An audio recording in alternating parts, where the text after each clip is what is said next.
Dakota, a spiritual geography. And I had said a bit, now that you've heard maybe on a couple occasions, Kathleen Norris had lived out in New York City, a poet, moved to where her grandparents had lived near Lemming, South Dakota, and spent some time there, ultimately settled there. And in addition to reconnecting with this place, she also reconnected with her Christian spiritual tradition that had not been really significant in her life for some time.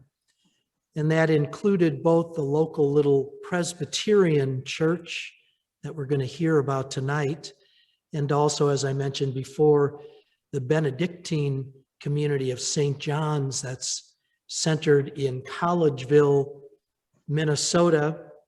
That's the part of Minnesota where the fictional town of Lake Wobegon was and Mist County were located. But in this case, Collegeville, a real place. And they had some other priories, that is, extensions of their community nearby. And ultimately, Kathleen Norris became an oblate. That means a layperson associated with a community. What I'm going to read from tonight, I shouldn't just note too, this book, has both little sort of prose poems and some other poetry, some brief essays, just some little thoughts on occasion. This part I'm going to read, part of tonight, is called, from a chapter called Getting to Hope. But to get to hope, you turn south off of US Highway 12 at Keldron, South Dakota. It's easy to miss because the town's not much more than a gas station and a general store with a well-kept house behind it and a sign announcing that Cammie Varland of Keldron was Miss Teen South Dakota of 1987.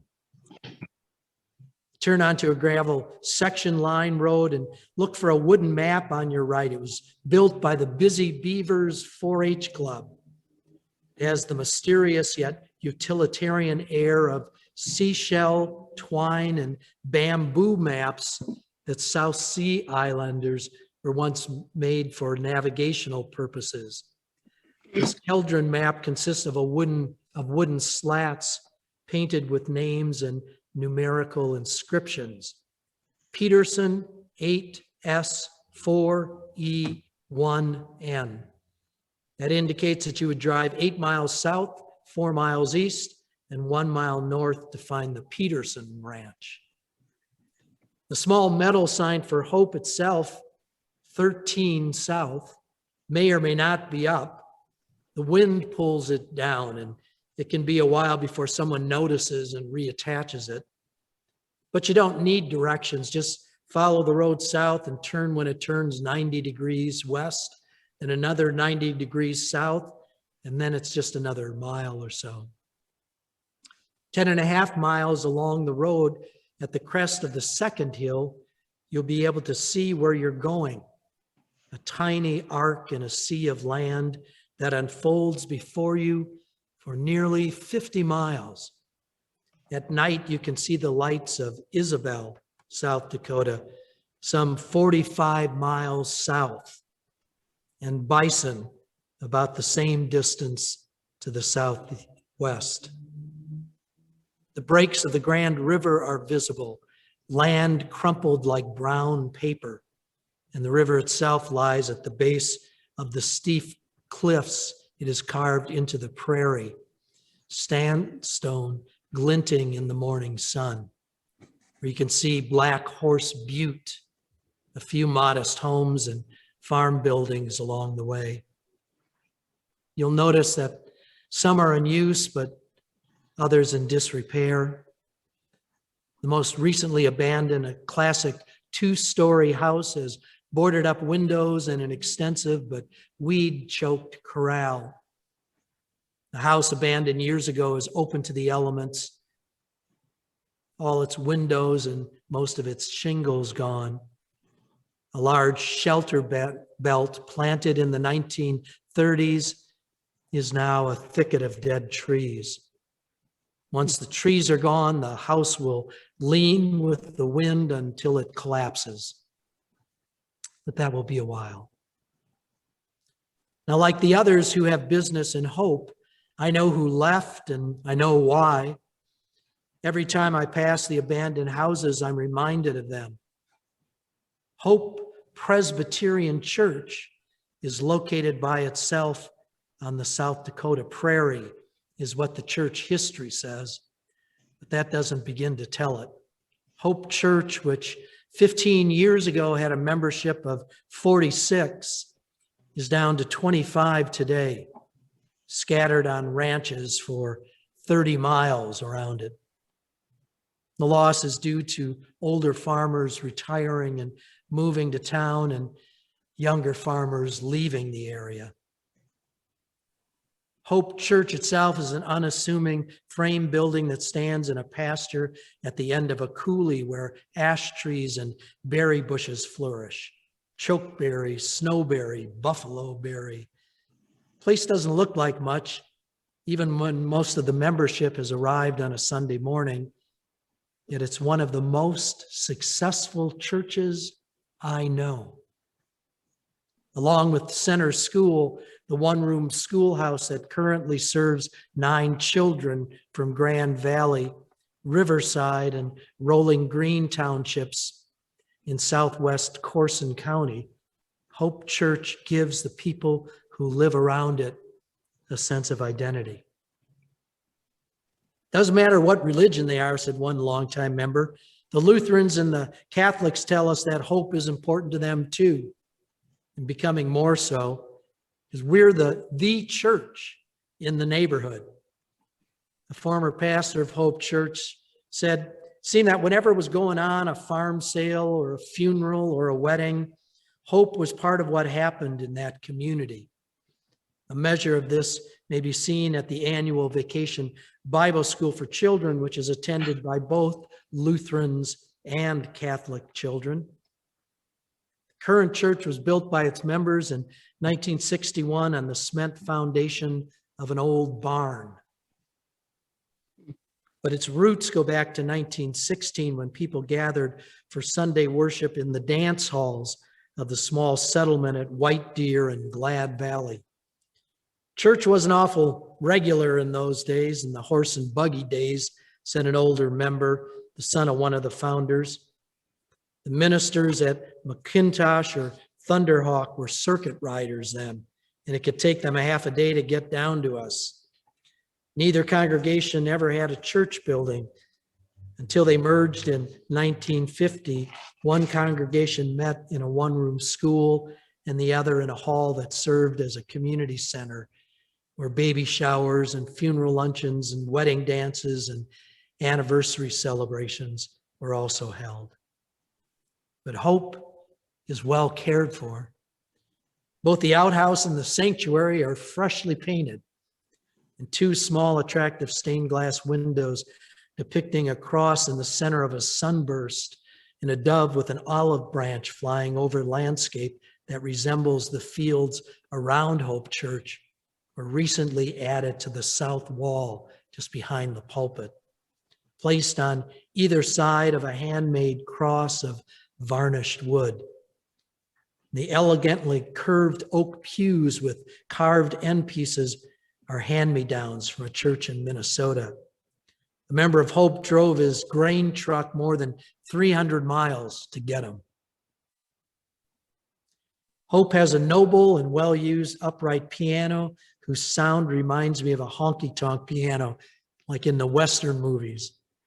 But when Carolyn plays her quiet down music at the beginning of the service, "Shall we gather at the river?" or "Holy, holy, holy," she's as effective as a Russian Orthodox deacon striding sternly through a church with censer and bells. We know it's time now to listen, and that we will soon take our journey into word and song, and maybe change a little along the way. By the time we're into our first hymn, we know where we are. To paraphrase Isaiah 62, it's a place no longer desolate, but delightful. Now, there's no indoor plumbing at Hope, but congregation celebrates with food and drink at every opportunity. Once when I arrived on Sunday, I noted several popcorn poppers in the back pew. That was for after lunch to help everyone get through the annual congregational meeting.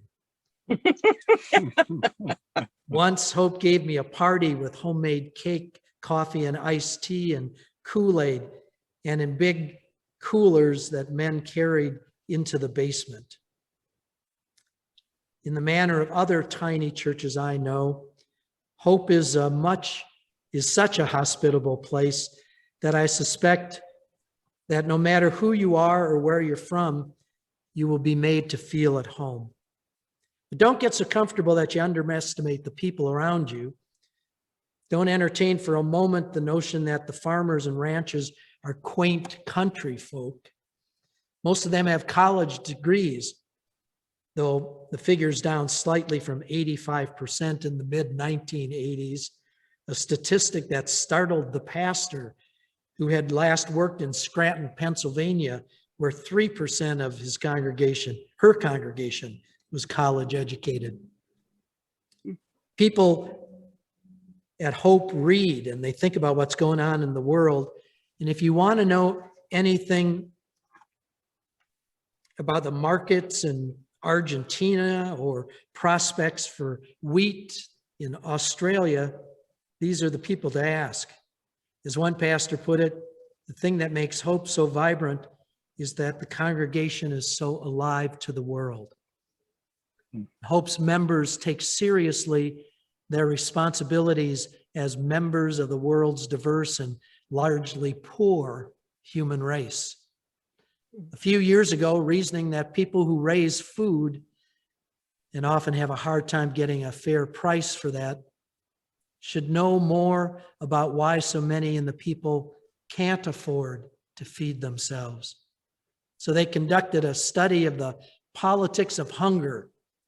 And to conclude the study, they invited an expert on the subject to come from Chicago to address church people in the area.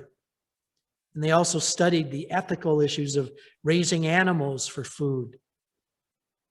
As ranchers who know the life history and temperament of every cow in their herd, they were dismayed to discover the inroads that factory farming had made in American agriculture.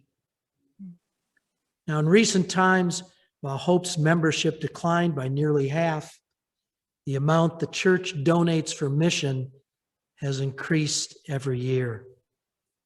It now ranks near the top in per capita giving among Presbyterian churches in the state of South Dakota. For this and other reasons, pastors find the Hope congregation stimulating to work with. One told me if he could sum them up in one word, it would be appreciative. And another said, Hope was where I realized how much members of a rural church actually work as well as worship together. They live supporting each other. We've spoken of such things at seminary as an ideal, but this is the first time in 20 years of ministry I'd actually seen it done. Well, she writes more, and I'm going to share some more in another time together. But of course, the irony or ambiguity of this chapter's heading is, yes, it's talking about getting to Hope Church, but it's also talking about getting to hope, getting ourselves, I guess, to that place of hope. And it seems to me that that's a place we're all seeking.